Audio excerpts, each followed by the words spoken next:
என் நெஞ்சில் குடியிருக்கும்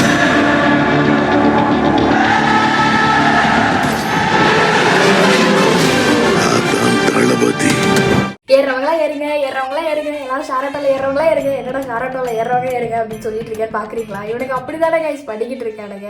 ஸோ வந்து ஷாரட்டோல எல்லாரும் ஏறுற மாதிரி டிஎம்கே வந்து ஒவ்வொரு கட்சியும் அலைன்ஸ்ல ஏத்திக்கிட்டு இருக்கானுங்க. எனக்கு சீரியஸா புரியல, எல்லாம் எதுக்காக? எல்லாம் வந்து விஜய்ன்ற ஒரு ஆளுக்காக மட்டும்தான். ஸோ வந்து பயம் எப்படிலாம் வேலை செய்யுது பாத்தியா பயா அப்படின்ற மாதிரி தான் கைஸ் சொல்ல தோணுது. ஸோ இவனுங்க பண்ற காமெடியான பாலிடிக்ஸ் அட்ராசிட்டி தான் நம்ம இந்த வீடியோல பார்க்க போறோம். ஸோ வாங்க வீடியோக்குள்ள போகலாம்.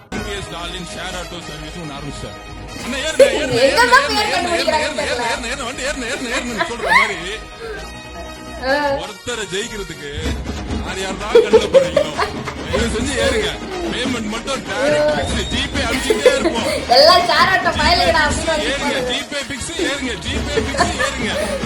ஐயோ गाइस ஜிபேல தான் ஓடிட்டு இருக்கு கூடுவீங்க. ஆமா கெட்டு போன பால் விழுந்துச்சு. நல்ல பால் கூட இல்ல, கெட்டு போன பால். ஓப்பட திமுக காரன் பார்த்து கேக்குறேன், கேளுங்க. நாளைக்கே ஒரு ஸ்டேஜ போடுவோம், பத்திரிகை கூப்பிட்டு 2 பேர் தான் அந்த ஸ்டேஜ்ல இருக்கணும். எல்லா நிர்வாகிகளும் இந்த கேள்வியை பதில் சொல்லுங்க. ரமேஷ், ராஜ்மோகன் எல்லா பேடியில சொல்லுங்க. சேலஞ்ச் வர்ற முதலமைச்சரை பார்த்து எந்த பேப்பர் இல்லாம உன் பக்கத்துல எந்த நிர்வாகி இல்லாம தனியால ஸ்டேஜ்ல வந்து உட்கார். என் தலைவர் தனியா வருவார். 2 பேரை வச்சு ஐயோ 2 பேரை வச்சு பிரஸ் அவ்வளவுதான். என்ன என்னைய தேடுறாங்கன்னு ஓடிடுவாங்க. இந்த போட்டிக்கு நான் ரெடினா நாளைக்கே நான் ரெடி, என் தலைவர் ரெடி. இந்த அள்ளு சில்லறைக்கு என் தலைவர் பதில் சொல்ல மாட்டாரு. இந்த அள்ளு சில்லறை, இந்த அண்டா சொம்பு டீஸ்பூன் இதெல்லாம் பதில் சொல்ல மாட்டாரு. எங்க இருந்து கண்டுபிடிச்சீங்க வார்த்தையை? அதுதான் இங்க போட்டியே திமுக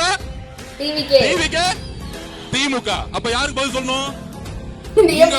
அமெரிக்கால உட்கார்ந்து முதலமைச்சர் பிரைம் மினிஸ்டர் பிரசிடென்ட் ஆக்கு முன்னாடி 2 பேரும் முன்னாடி 2 பேரை பேச வைப்போம். அந்த சீன்லாம் நடந்ததுன்னா அவ்வளவுதான் गाइस, தமிழ்நாடே சபிச்சு போய்டும் गाइस. எஸ்எம்ஏக்கு வந்து இப்போ ஆல்பம் பண்றாங்கன்னு வெச்சுங்க, அவங்களுடைய வாழ்க்கைய தான் சொல்லிட்டு இருப்பாங்க. நம்ம வந்து ஒரு இன்ஸ்டா ஃபீட் ஃபுல்லா இதாங்க வருது.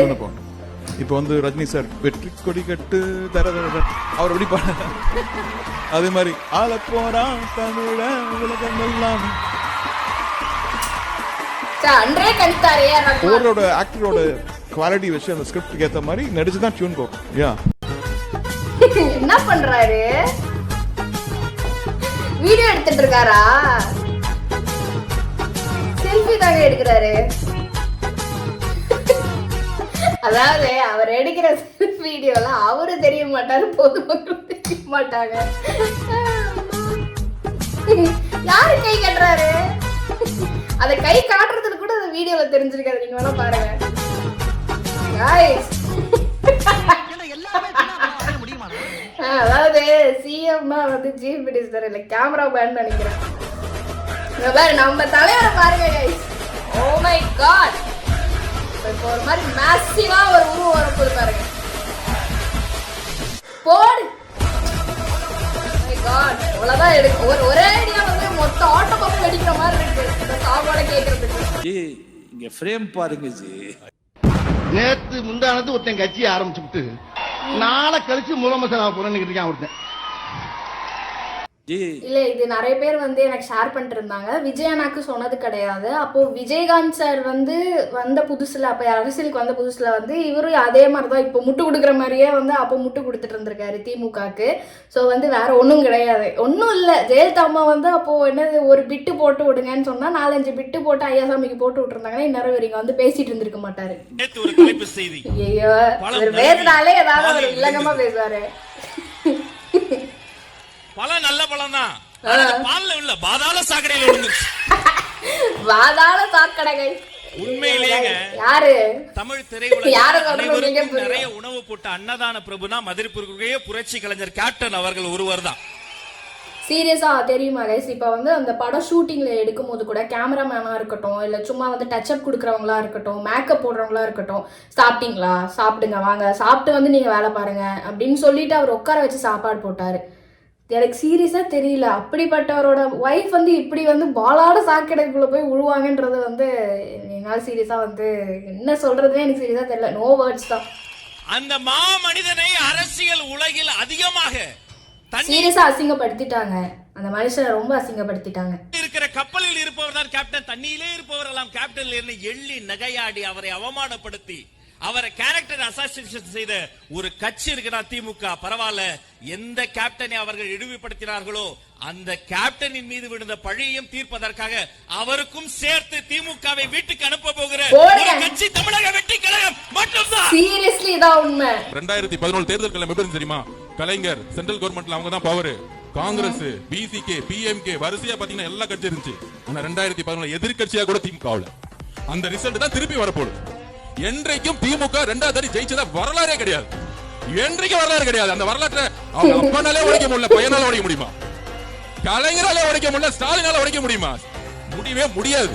அதுதான் வரலாறு சொல்லுது. யாரெல்லாம் இத பார்த்து சிரிச்சீங்க எனக்கு சொல்லுங்க.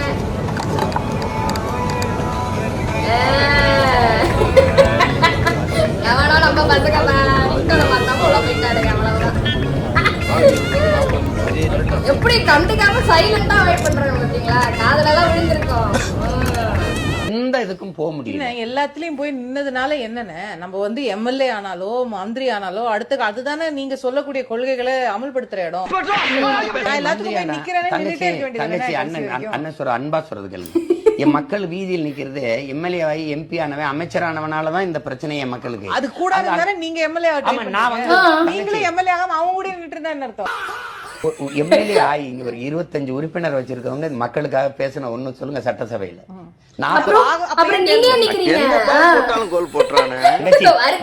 நாடாளுமன்றத்தை வச்சிருக்கிற இந்த திமுக நம்மளும் நிக்க வேண்டாம் தேர்தல். எதுக்கு நிக்கிறீங்க? எம்எல்ஏ ஆனா பிரயோஜனம் இல்லை.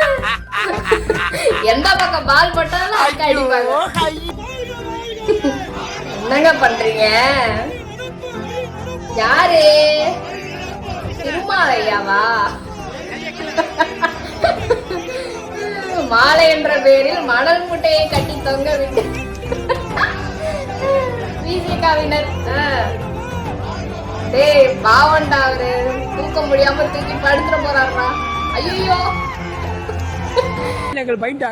அதிகமா இருக்காங்க அப்படி பண்ணிட்டே இருக்காங்க. 50 போலீஸ் நிக்கிறாங்க உள்ள, விசில் கூட அலோவ் பண்ணல. இல்ல நான் கேக்குறேன், படம் ரீ ரிலீஸ்க்கு வந்து எதுக்கு இப்படி ஒரு ஏதாவது அம்பிளி கும்பிளிங் பண்ணிக்கிட்டு இருக்கீங்கன்னு எனக்கு சீரியஸா புரியல. பசங்க வந்து என்ஜாய் பண்றதுக்கு தான் தியேட்டர் போறாங்க.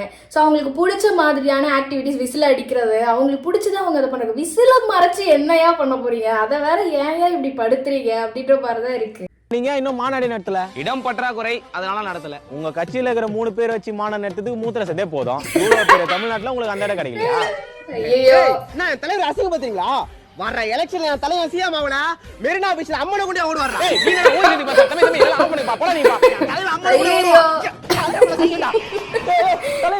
நான் சீரியஸா சொல்றேன் சீமான் சார், நீங்க வந்து சாட்டையோட சுத்துறீங்கன்னு வச்சுக்கோங்க. சாட்டை வந்து பேண்ட்டை ஓட்டையாக்கி விட்டுருவாரு, அவ்வளவுதான். புனியோட மாநாடியில தொடுகாடுன்னு போட்டு வச்சிருக்கானுங்க. டேய் இது எங்க கார் பார்க்கிங் இடத்தை விட ரொம்ப கம்மியா இருக்கு. ஐயோ எனக்கு என்னென்ன கூத்து நடக்க போகுதுன்னு தெரியல, ஒரே என்டர்டைன்மெண்டா இருக்க போகுது.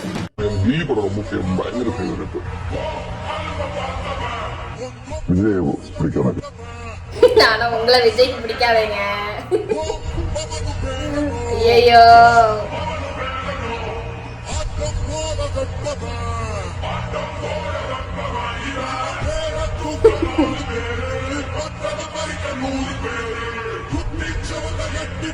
போடு. My God.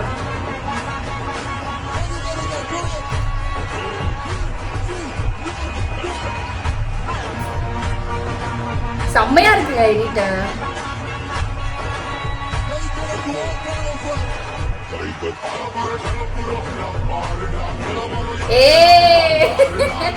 இப்படிலாம் பண்றாருங்க.